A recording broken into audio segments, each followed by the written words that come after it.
परिवर्तनको खोल ओढेका नयाँ महाराजा। पुराना पार्टीले देश बर्बाद पारे, भिआइपी कल्चरले जनता आजित भए। अब हामी आएर यो सबै विकृति बदल्छौँ। नमस्कार साथीहरू, चुनावको बेला संसद भवन छिर्नु अघि घन्टीका साथीहरू र सुदन गुरुङजीहरूले घाँटी फुट्ने गरी फलाकेको नाराहरू यही होइनन् र? जान्नेलाई छान्ने भनेको त आखिरमा एयरपोर्टको भित्री गुडानीमै 10-20 वटा गाडीको ताँती लगाएर इन्धनको होली खेल्दै जनतालाई गिज्याउने पो रहेछ।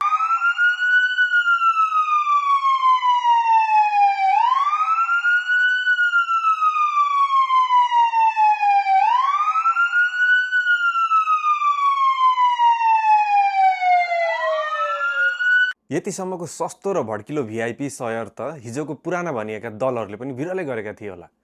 यहाँनिर स्वाभाविक प्रश्न उठ्छ, हिजोकाले त राज्य दोहन गरे भनेर जनताले तिनलाई पाखा लगाए, तर आज नयाँ भनिएकाहरूले गरिरहेको यो हरकतलाई चाहिँ के दोहन भन्ने? यसको जवाफ यिनका अन्धभक्त, शुभचिन्तक, समर्थक र शुभेच्छुकहरूले दिउन्। लु न त बताइदिनुहोस्, यसलाई कुन परिवर्तनको मोडल भनिन्छ? सत्य त के रहेछ भने यहाँ बोतल मात्र नयाँ फेरिएको हो, भित्रको रक्सी त पुरानै र उही नसालु सामन्ती चरित्रकै रहेछ।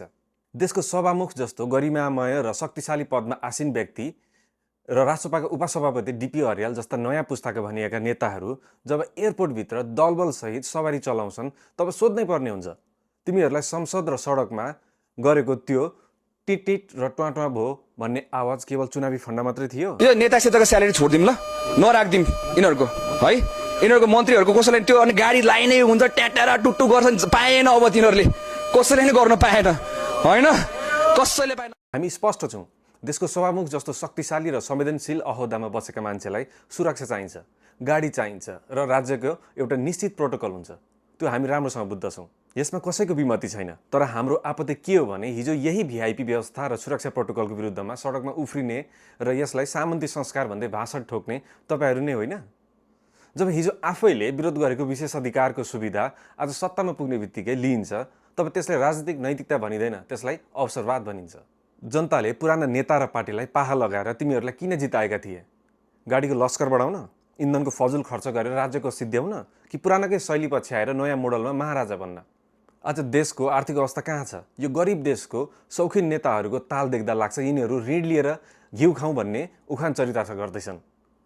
देशमा उद्योग धन्दा, कल कारखाना केही खोल्नु छैन, आर्थिक उत्पादन शून्य छ, तर भाषणमा विकास र समृद्धिको गफ दिन्छन्। कस्तो विडम्बना! देशको नौजवान युवा र विद्यार्थीहरूलाई कलेज जानको लागि सार्वजनिक यातायातमा स्टुडेन्ट डिस्काउन्ट, विद्यार्थी सहुलियतसम्म दिन नसक्ने यो लाचार राज्यले यिनै रैथाने र नयाँ शासकहरूको लागि एयरपोर्टभित्रै गाडीको लाभ लस्कर कुदाउन चाहिँ राज्य कोषबाट पैसा पाउँछन्। जनताले तिरेको करको योभन्दा भद्दा उपास अरू के हुन सक्छ?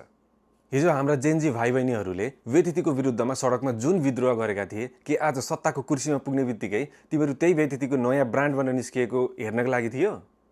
परिवर्तनको खोल ओढेर पुरानै सामन्ती संस्कार दोहोऱ्याउने हो भने तिमीहरूमा र ती पुराना भ्रष्ट भनिएका शासकहरूमा के फरक रहेर? अन्त्यमा म घन्टीका साथीहरूलाई एउटा गम्भीर सुझाव दिन चाहन्छु। आफ्ना नेताहरूको अन्धभक्त भएर चाकडी गर्न छोड्नुहोस्, बरु बेलैमा खबरदारी गर्नुहोस्, अलिक वर्ष टिकिएला। नभए नेपाली जनताले जसरी कुर्सीमा पुर्याउन जानेका छन् त्यसै गरी भुइँमा पछार्न पनि समय लगाउँदैनन्। सस्तो लोकप्रियता र भिआइपी संस्कृतिमा रमाउन छोडेर जुन एजेन्डा र कसम खाएर आएका थियो त्यसमाथि लाज जगाउने काम गर, नत्र याद राख, यो ढोग र आडम्बरको राजनीति धेरै दिन टिक्नेवाला छैन। धन्यवाद, नमस्कार।